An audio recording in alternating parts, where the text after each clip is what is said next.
যে ব্যক্তি তোমাকে সত্যবাদী বলে বিশ্বাস করে তার সাথে মিথ্যা কথা বলা নিকৃষ্টতম। বিশ্বাসঘাতকতা প্রতিদিন অন্তত এক হলেও নিজেকে উন্নত করবেন। বছর শেষে দেখবেন মোট 365 হয়েছে। যে কোনো সম্পর্কের পাসওয়ার্ড হচ্ছে বিশ্বাস। মানুষের বেঁচে থাকাটা অস্বাভাবিক, মরে যাওয়াটা স্বাভাবিক। আজ হয়তো সময়টা খারাপ, কিন্তু সারা জীবন থাকবে না। তবে আজ যাদের চিনে নিলাম তাদের সারা জীবন মনে থাকবে। অতিরিক্ত আপন হতে যাবেন দুঃখ ছাড়া কিছুই পাবেন না। রব সবাইকে সবকিছু দেয় না, হয় কাউকে দিয়ে পরীক্ষায় ফেলেন, নয় কাউকে না দিয়ে ধৈর্যের পরীক্ষা নেন। জোর করে কোনো কিছু পাওয়া যায় না। ভাগ্যে থাকলে কেউ কেড়ে নিতে পারবে না। দেখতে সুন্দর অনেক পাওয়া যায়, কিন্তু যাদের মনটা সুন্দর তাদেরকে কেবল ভাগ্য করে পাওয়া যায়।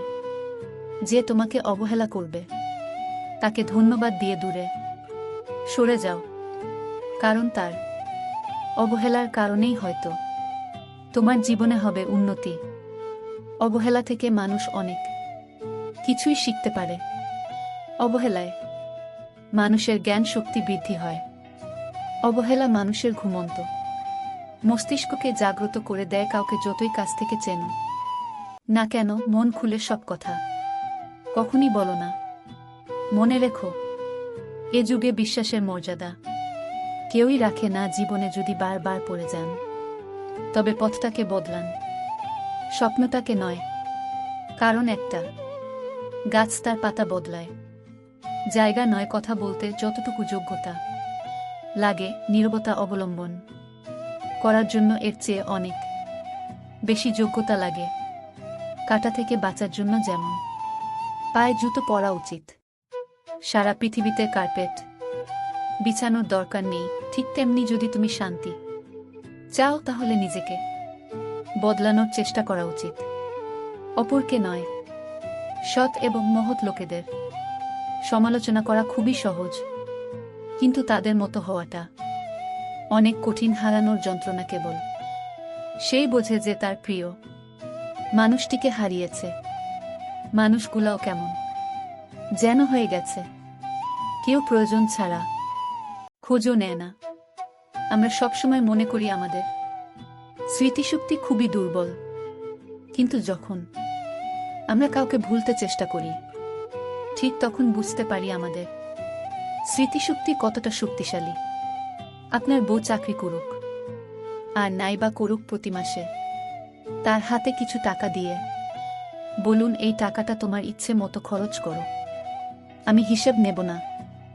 বিশ্বাস করুন, মেয়েটি কখনোই ইচ্ছে খুশিমতো ইচ্ছে মতো সংস্পর্শে থাকলে একসময় ভালোটা ও খারাপ হয়ে যায়। আমাদের বয়স বাড়ার সাথে সাথে ইগো বাড়ছে, ভালোবাসার মানুষের সংখ্যা কমছে, কাছের মানুষেরা ছেড়ে যাচ্ছে, আপন মানুষ ঠকাচ্ছে। এটাই বাস্তব সত্য। প্রিয়জন হারানোর চেয়ে ঘর হারানো ঢের ভালো।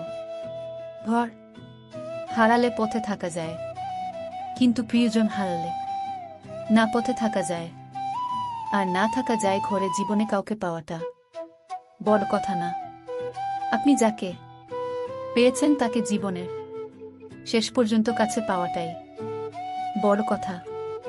সব ক্ষেত্রে অতীত ভুলে যাওয়া ঠিক নয়, কিছু ক্ষেত্রে অতীতকে মনে রাখা জরুরি, অতীতকে শ্রদ্ধা করা জরুরি। কারা আপনার বিপদে পাশে ছিল, কাদের মাধ্যমে আজ আপনি সফলতার চূড়ায় পৌঁছাতে পেরেছেন, ইত্যাদি। এসব অতীত আপনি ভুলবেন কি করে? ভিডিওটি আপনার কাছে কেমন লাগছে তা আমাদেরকে কমেন্টস করে জানাবেন। আর ভিডিওটি ভালো লাগলে একটি লাইক করবেন আর সাবস্ক্রাইব করে আমাদের সাথে থাকবেন এবং বন্ধুদের কাছে শেয়ার করতে ভুলবেন না কিন্তু।